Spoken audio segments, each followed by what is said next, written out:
Hello, everybody. I hope you're having a beautiful day. I just wanted to take a little bit of time in this video to shed a little light on a few things and give out some free, valuable information if anybody would like it, coming from my heart. So, I just wanted to give a timeline of something real quick. So, right here, you see me having written that Adam is the language of Giz or whatever, and it was the first language in Ethiopia. So when I do written history, it says Giz, the Giz language is believed by scholars to be circa 5,000 years old. Now the thing is, if I was to say that that language started in 3000 BC, that wouldn't really be correct, because if it's already flourishing at this time, that means it's taken however long for us to develop a language, learn it, and all this other stuff.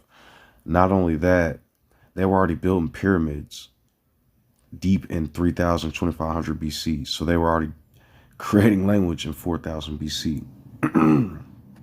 So I said that to say this.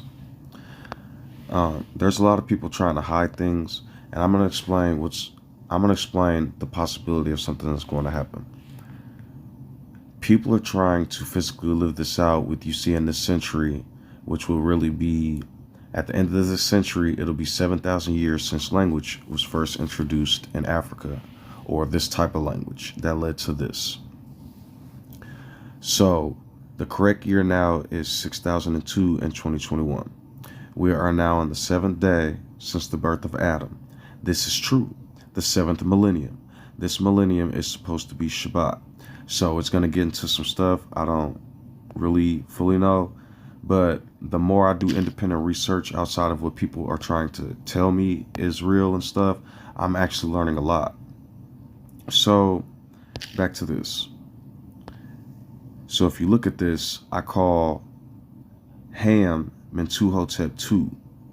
Now, if you pay attention to Ham, if you look at I Am Who I Am, Ham's name is in that. Not only that, Hem10 or Mentuhotep II has Hem10 in it. I actually need to write that. Hem10. Now, if you look at Moses, it's I am freedom. Gabriel draws from the lake of fire. But if you take the Most High that it brought forth, Amun, that's Nu Am. If you take Adam, that's a Am. If you take Ham, that's in I Am Who I Am. If you take Akhenaten, or who I call Joshua, it's I am salvation. But before I go through all of this stuff, I want to actually show you the historical proof. So, right here, there's a man who I call, this is who came the farmers to me, Mean Narmer, the first king who is thought to have unified Upper and Lower Egypt. The thing is, though, this man did it by brutal conquest and fighting. And I can prove it through written history. You guys can go read the stuff if you want and learn these. There's timelines of pharaohs. But first you would have Egypt being instituted way back in close to 4000 BC when Africa's first coming forth. Well, then you have men getting information and becoming kings because of it. Actually, pharaohs don't even exist at this time in 3100 BC, 3000 BC. So I call this guy Cain. He brought forth Ma'at. Now, this Ma'at law is just like Noah's law if you pay attention. What it basically does is it floods all of the teachings off the earth, and it says follow this god or goddess. Well, if you pay attention to how the Semitic people got involved, well, then what happens is they had the Phoenicians. They were like a flaming phoenix.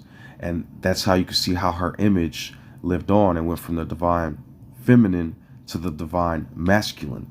And then that's all Egyptian. So what happens is when you put blasphemies to kill people, all that kind of stuff in laws, it carries out and people begin to kill because of it. So I call him Cain the farmer.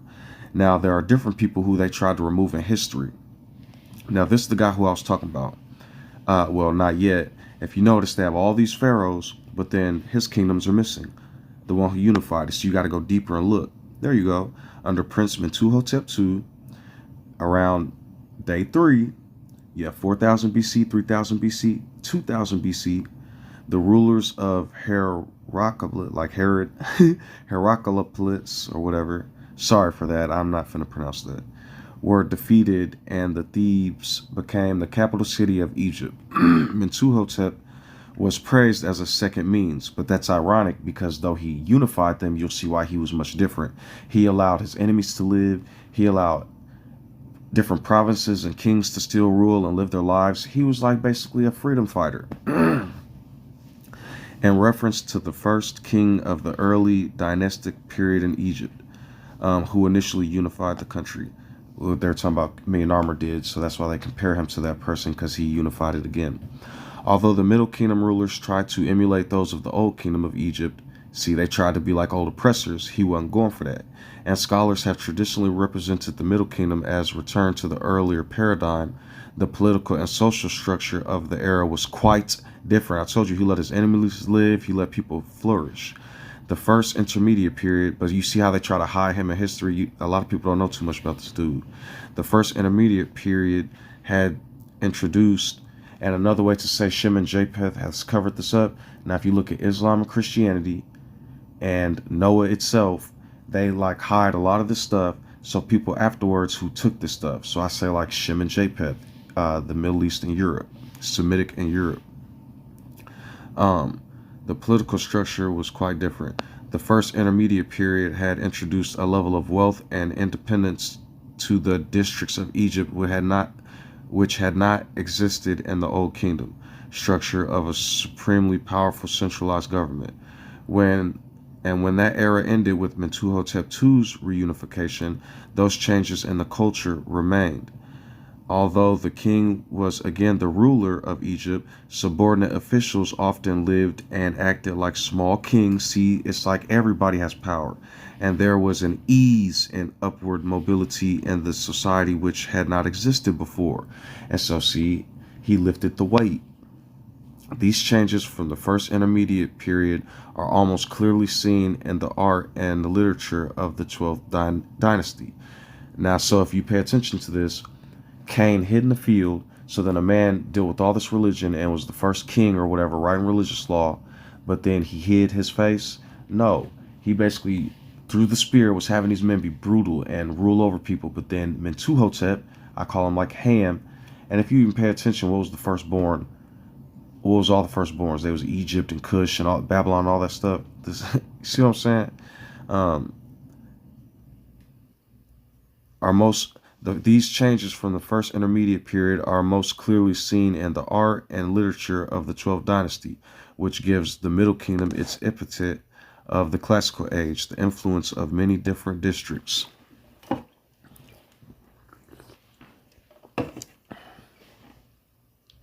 The influence of many different districts of the country is seen in the architecture, written works, inscriptions, paintings, and tombs of the 12th dynasty, clearly indicating that regional influences were welcomed and respected, and that artistic expression was more fluid at this time. See, this is, and you see what I'm saying? Like, when people are more able to be creative and create things and not are oppressed and terrified to do stuff, then civilizations can flourish and grow.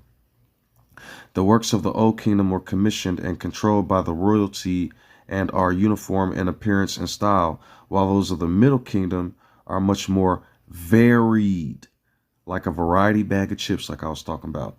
None of these changes could have come about if it were not for the transitional era known as the first intermediate period. Okay, so now I got to go back real quick. So now I'm going to show you guys something. Over time, right here, I believe. Okay. Or, yes. Over time, what ends up happening is the Hyksos come and invade Egypt. After Mentuhotep II does this, Hyksos invasion. So if you look at this, as I've told you, Abraham and all that is from the like Babylon and that area. So what first you have is you have these kingdoms, Assyria and Babylon. Well, then they start to grow corrupt, and then they start to grow heinous. Well, then you have the emergence of Brahma, If you do research and pay attention to Brahma, they say it's the first in the beginning and all that. They are not telling the truth. But what I'm saying is, what ends up happening is Abraham, see, Brahma ends up getting a hold of the garment, the Middle East, and then they create the Semitic culture, and then they come to Egypt, the Hyksos. Now, if you pay attention, Brahma Ham, ends up going to Egypt and reforming a bunch of stuff, but he follows Melchizedek. If you take the vowels out of that, you get Melchzdch. That's Melech Zedek, the Jews of Melech. I'm telling you guys. So what's end up happening is these gods or whatever are slithering into different religious teachings through other cultures. That's why what does it say over and over? Don't follow the ways of these other cultures. Don't follow the ways of these other cultures. What it's saying is, it's not saying hate other people and be racist and be a bigot. It's saying don't follow their religious practices, their gods. So I know Hispanics, I know Caucasians, I know Asians, but do I say I'm going to be like their gods? No. The Hyksos, a mysterious group of foreign invaders, conquered the Nile Delta around 1600 BC. That's not true. It was around the 1800s. I got to do research. Not research because I've already done the research. But you see 18th century, 17th century. And so it was like the 1800. So then around 400 years later, Moses comes. So you can look at this as Brahma Ham had a kid, and they had another kid, and then they abolished child sacrifice and destroyed Sodom and did a bunch of other stuff. But they were still paid by Molech, if that makes sense. And it took a bunch of stuff out of Egypt. So then look at that. He plagued Egypt and got a bunch of stuff. And then one of his kids' name was Ishtar Ma'el and Isis Ra'el. You see what I'm saying? Like, it's a roadmap. So then when they went to Egypt, it was really oppressive. Really, really oppressive. And they forgot their forefathers. The Egyptians were invaded by them. So then they had these Babylonian Middle Eastern people from Canaan or whatever, the Shepherd Kings. So if you guys don't believe me, look. Shepherd Kings Hyksos. Who became the Hyksos, known as the Shepherd Kings, Isirar. They saw it on a tablet. I'm telling you guys. So they tried to invade Egypt, and then Ahmose came back after they had done any of this, and he reformed Egypt again. You guys can look up this man named Ahmose. Oh, I just had him pulled up. So give me a second so that I can show you guys this guy, Ahmose. He reunified Egypt around the 1500 BC. And his wife name was Neftari. That's interesting. But let me see here. Ahmose dates. There we go. 1570. And he reunified the kingdom or whatever. And when he reunified the kingdom, he brought back the Amun. So now I'm going to go back to this real quick. So if you notice each of these names, Adam, Am, Mentuhotep II, I am who I am, Hemten. Then you look at Ahmose, I am freedom, draws from the lake of fire. Amun, New Am. Joshua. So I haven't gotten to Joshua yet. So, but Ahmose defeated the Hyksos, the Shepherd Kings. And then you see they became the Hebrews after that. Well, then if you look at that, other men took a hold of his garment and destroyed his legacy. So I had this pulled up. They had men after Ahmose or whatever. Okay. So if I scroll back down here real quick, sorry about that. You see that you have Ahmose here. And then after that, later down the line, you have Thutmose and all these other pharaohs who go back into Egypt. And they're basically taking his garment, right? See all these men named Mose with Tut there. Whenever you see Tut, because Tut betrayed his father Akhenaten and went to what the other pharaohs wanted. So that's interesting, right? That's like really symbolic, these names that people are choosing. So then you get down to Akhenaten. He basically, Moses and Joshua, Akhenaten and Ahmose, their legacies were removed because of the people. They kept listening, the pharaohs were listening to the people and wanted the gods back and the Maya back and all this other stuff, because Ahmose and Akhenaten destroyed all that stuff and the other gods and stuff. And then you have after this, who I call Samuel's, A and Harumhub. They basically came through, and because somebody I think killed Akhenaten's son, Tutmos, or Tut, whatever his name was, Tutankhamun. And when they did that, the new pharaohs came forth because first Tutankhamun brought back the other gods anyway, and then he died, and his kids died too, or something like that. And then A and Harumhub came in, and then they brought forth a bunch of. You see the emergence of Ramses, and then Ramses turned into a Goliath. And if you pay even more attention to this, okay, just to reiterate on what happened basically after Akhenaten and what I talked about, the introduction of Tut, who was like the gold statue starting, then the introduction of Samuel and Saul, David, Solomon, and a lot of this other stuff happening. So early in the ancient Egypt was ruled by kings, and only from the New Kingdom period did the title Pharaoh appear, considered a god on the earth. So remember, who did any of this?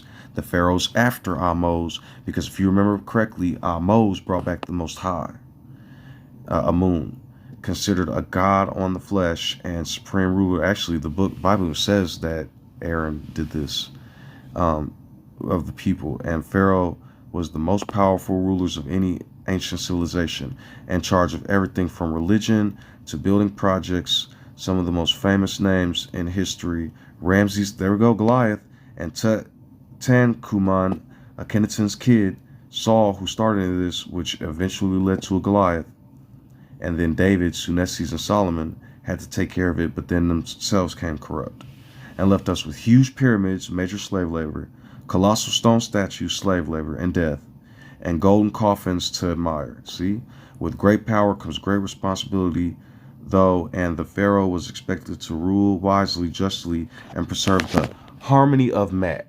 I told you, Tutankhamun, when it went against Akhenaten, and went right back to Cain's law, Ma'at, which led to eventually this going to the Middle East, the Phoenicians, and creating buffoonery. And then look what, when the divine feminine went to masculine, look what the Middle East started doing to women. I'm telling you all. So, you know what I'm saying? I hope that can be edifying and back to where I was headed. Who was the one that defeated Goliath? David, right? Now watch this. Now if you pay attention, there was pharaohs that was buried in gold, and then there was pharaohs that was buried in silver. So I'm going to show you guys something really quickly. This guy, Sunesis, he was buried in silver. So pay attention to the statue. The pharaoh that was buried in gold was Akhenaten's son, the one who betrayed his father, because Akhenaten brought back the Aten. So look at this. Joshua, I am salvation.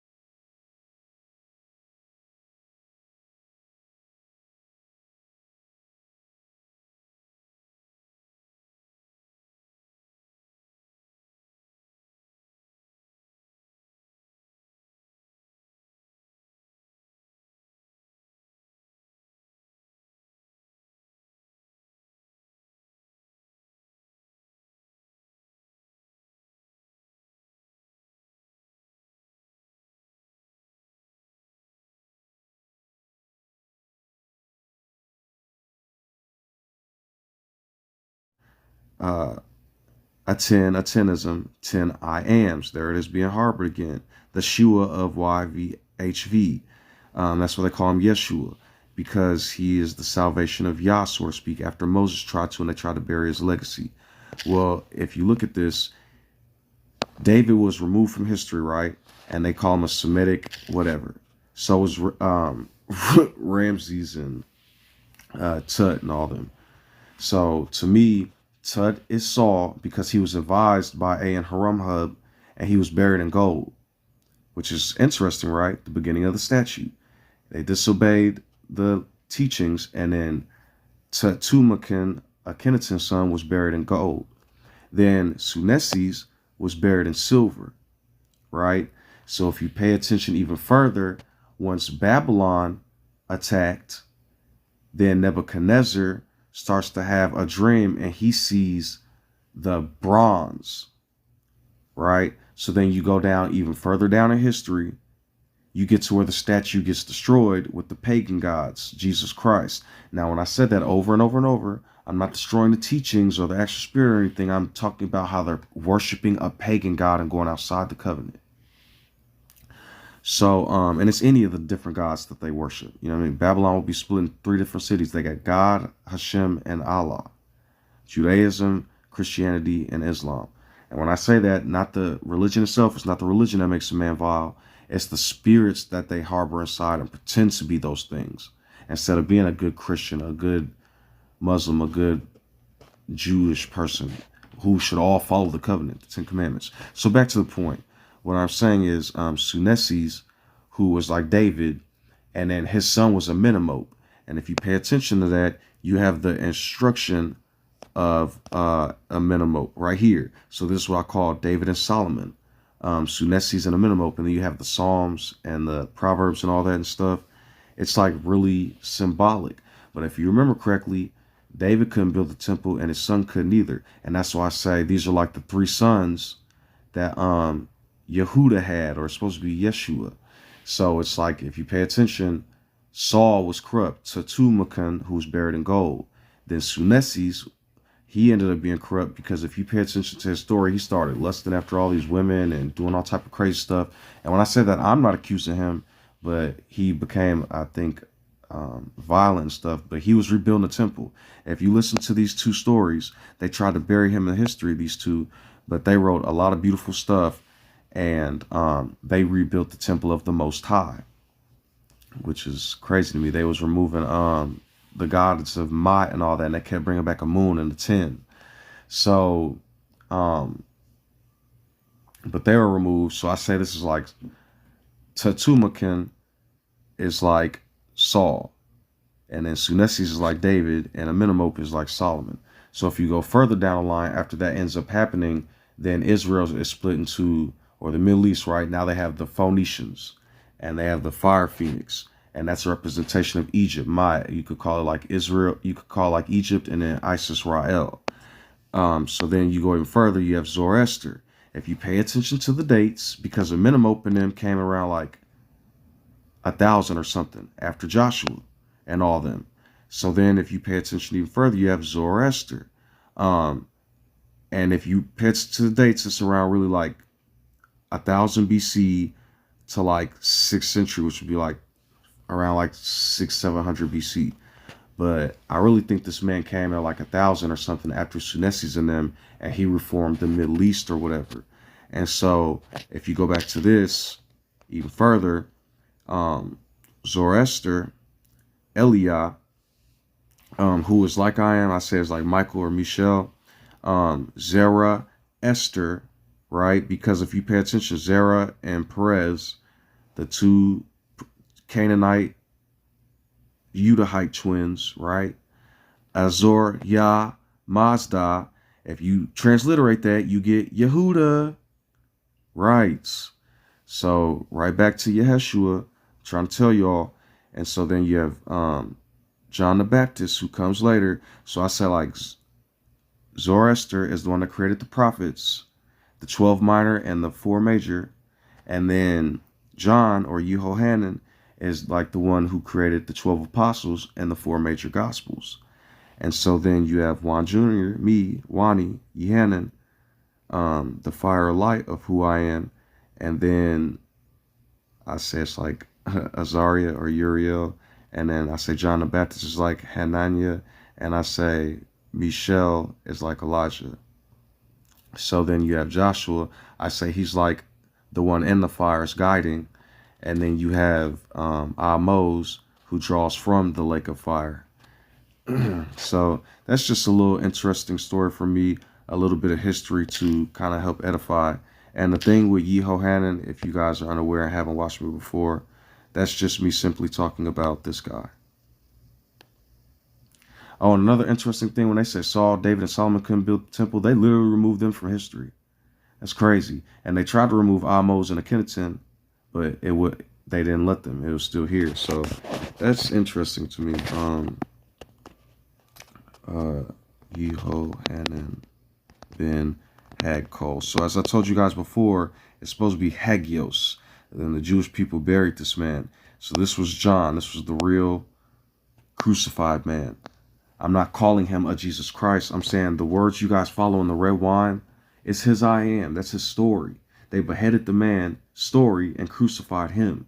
So, okay, in the other video, I said if you pay attention, the Egyptian woman that pulled Moses out of the river is like the pharaohs after him. So you could look at the Egyptian woman like Aaron, because Aaron was a pharaoh. It was the pharaohs that took his name, all these Moses after him, Tutmose and all this other stuff. They took this man's name and started to write a bunch of law. So then you go even further, the Aarons would be the religious people or the pharaohs after Moses that drew him from the river and then started spreading buffoonery. Because the pharaoh is ultimately the spirit and the daughter is the ones, or the flesh, that's following after Pharaoh's first original command. So they would take Moses and then do buffoonery with it. So if you pay attention, the plagues plagued Pharaoh's firstborn son.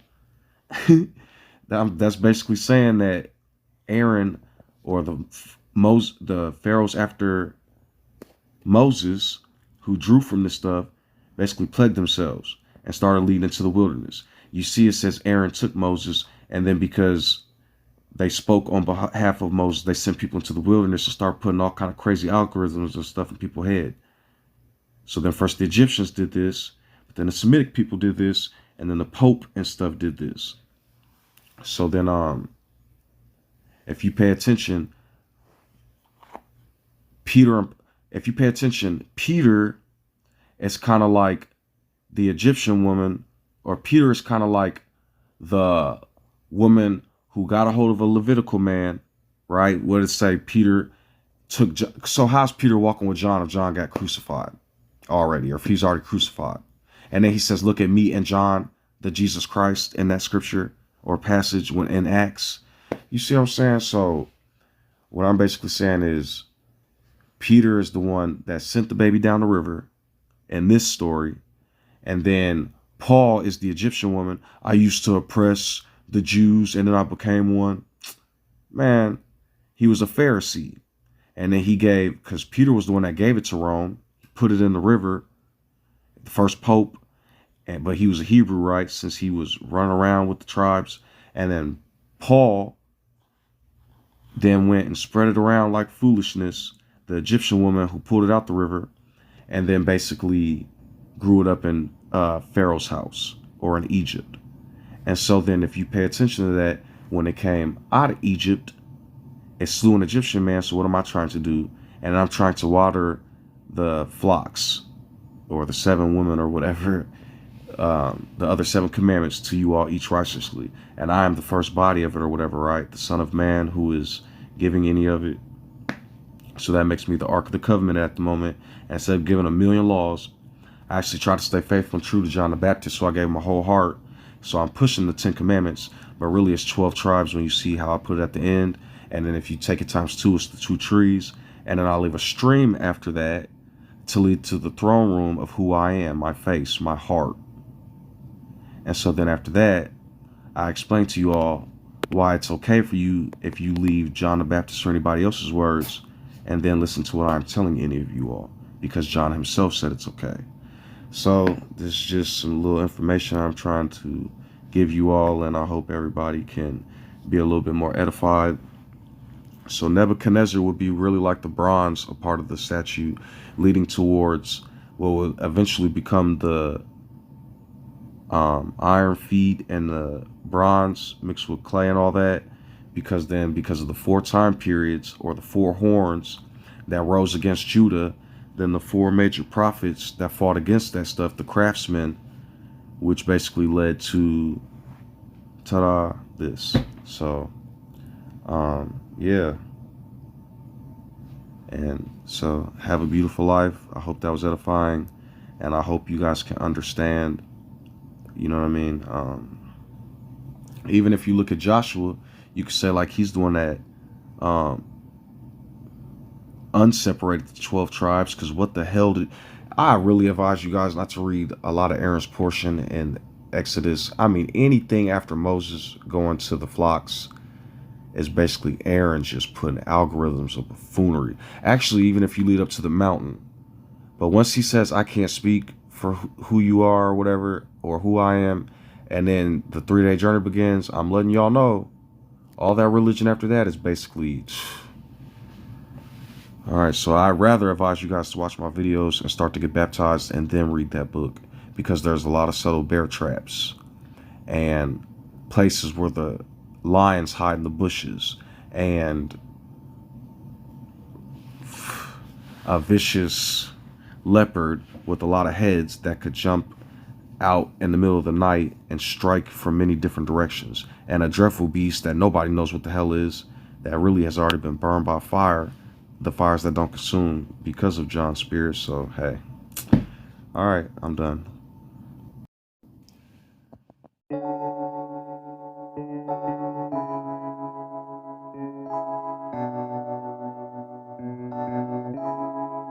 Feels like love, Cupid made a shot straight into my heart. Now I'm falling fast and my world's expanding. Feels like love, even though we're kinda nervous. Together we'll be strong. I don't know for sure, all I know. Didn't know what hit me when we started. I was shaking electric, trying to stay calm and collected. On that summer afternoon, you were shining like a gem in the sunlight. We were out until midnight, yeah. You said, do you wanna go out sometime? I said, girl, you're in my mind. Oh, yeah. Then came the rush of butterflies, trembling and building up from deep inside. Feels like love, Cupid made a shot straight into my heart. Now I'm falling fast and my world's expanding. Feels like love, even though we're kinda nervous. Together we'll be strong. I don't know for sure, all I know. This feels like the sweetest breath of air. Oh yeah, it's amazing.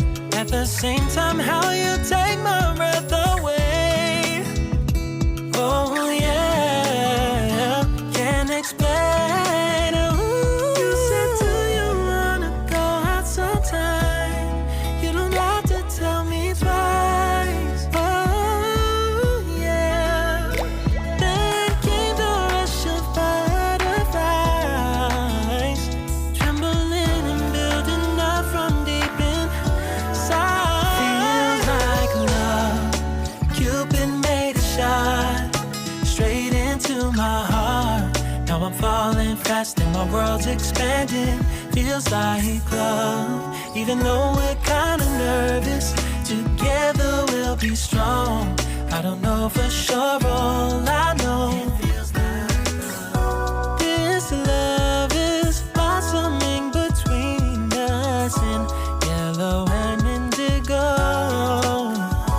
I'll hold it gently in my heart until it's taking over my body and soul. Feels like love, Cupid made a shot straight into my heart.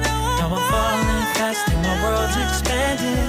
Feels like love, even though we're kinda nervous. Together we'll be strong. I don't know for sure, all I know. Cupid made a shot straight into my heart.